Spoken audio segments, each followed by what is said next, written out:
Hello, students. Today we're going to begin our new unit on microbiology, also known as disease. You will complete an assignment on Canvas where you will summarize what you learned after going through this PowerPoint.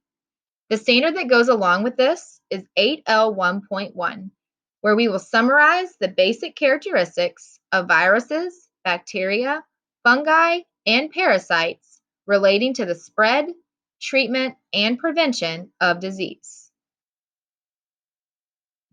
Your objective today is that students will be able to identify the types of pathogens and describe diseases caused by pathogens.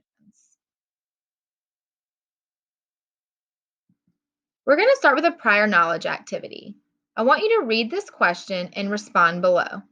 What do you wonder about today's topic? What are you curious about? What are you interested in when it comes to learning about diseases? Take about 30 seconds to record your response.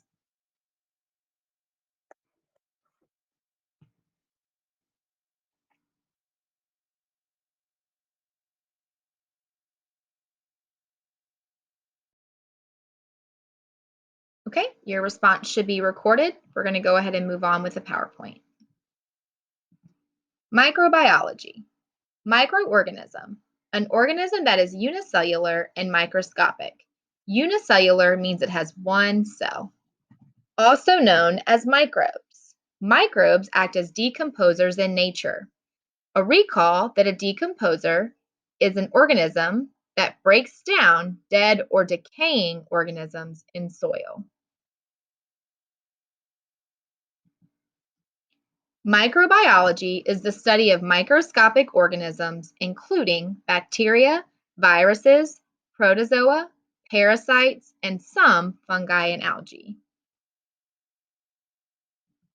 What is a pathogen? A pathogen is an infectious agent that can produce disease, also known as a germ. They make you sick so that they can get the food they need to survive and reproduce. Pathogens produce poisons or toxins that result in symptoms such as fever, headache, vomiting, diarrhea, and destroying body tissue. How can you come into contact with pathogens? Contact with pathogens can be direct or indirect. You can directly come into contact with pathogens if you come into contact with people who are sick.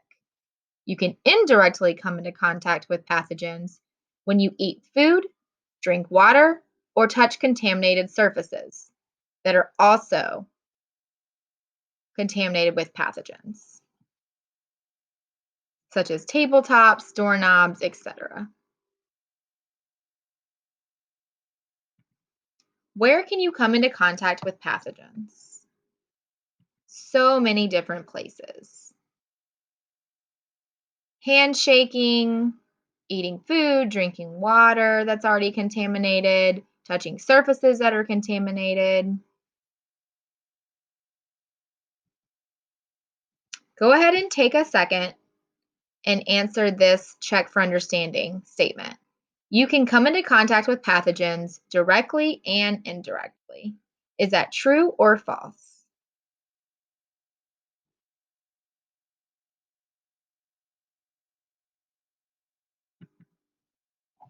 You should have answered true. Bacteria, prokaryotic single-celled organisms. They can live in a variety of places, with or without oxygen. They can also live in extremely hot or cold environments. They are found on most materials and surfaces. Billions of bacteria are on and in your body right now.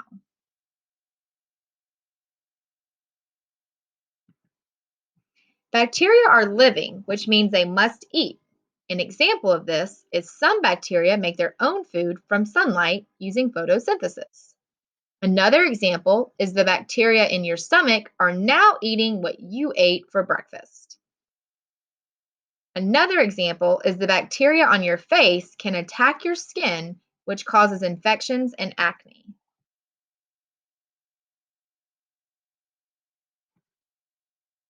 Bacteria are living, which also means they have to reproduce. They reproduce through something called binary fission, which is a form of asexual reproduction. Under optimal conditions, bacteria can grow and divide rapidly. Optimal just means good conditions for bacteria. Are all bacteria pathogens? No. In fact, most bacteria are actually harmless. Some are even helpful. Lactobacillus is a bacteria that makes cheese, yogurt, buttermilk, and produces vitamins in your intestines. Leuconostoc makes pickles and sauerkraut, and Pediococcus makes pepperoni, salami, and summer sausage.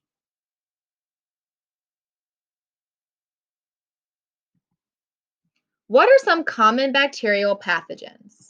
E. coli, which is found in ground beef, contaminated fruits and veggies. Salmonella, which is found in raw meats, poultry, eggs, fruits, and veggies. And Listeria, which is found in deli foods, lunch meats, smoked fish, and also veggies. A treatment for bacteria is antibiotics because they stop the growth of bacteria.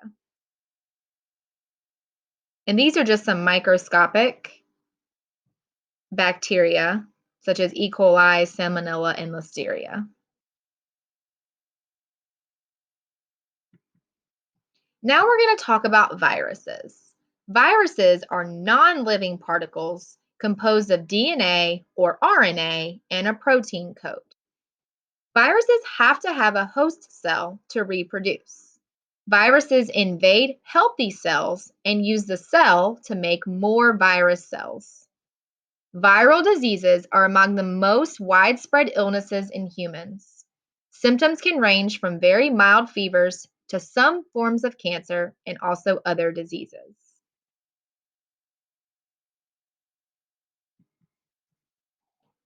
Viruses.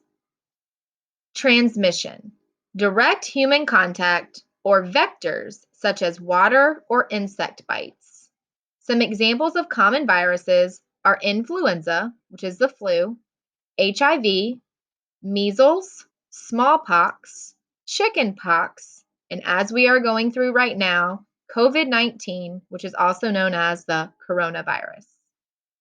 Treatment.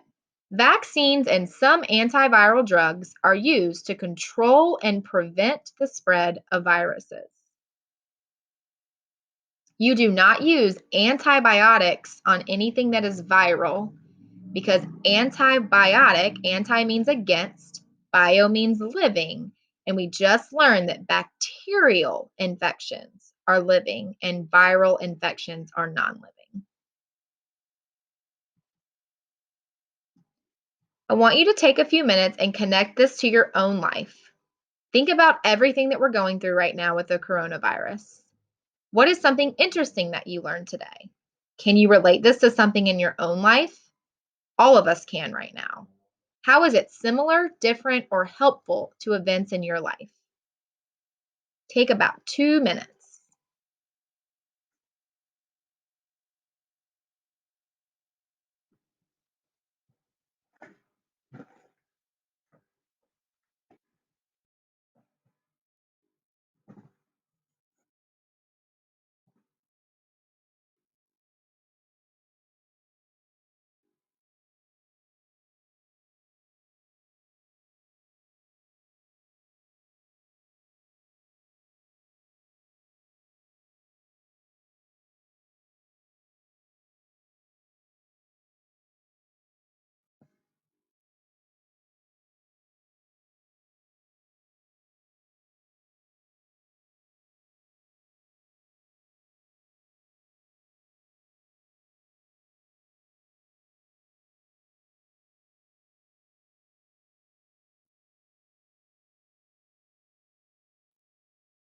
Take about 1 more minute.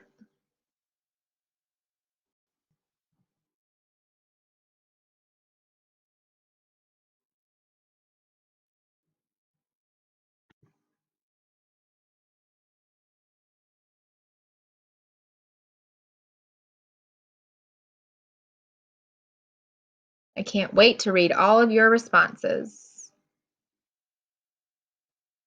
About 30 more seconds.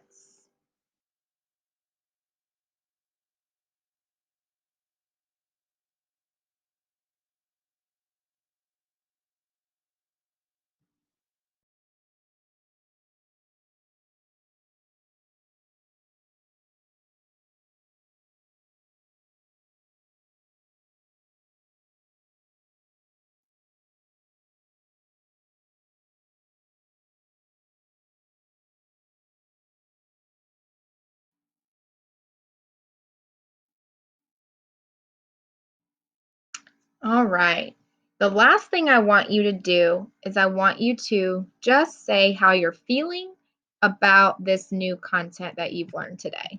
Circle how you are feeling after today's lesson.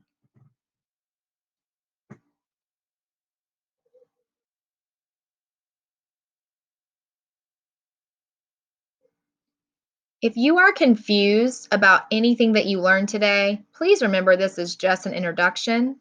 Also, I have put a Quizlet link of this unit's vocabulary words on Canvas as well as Google Classroom. Please make sure to study your new vocabulary words.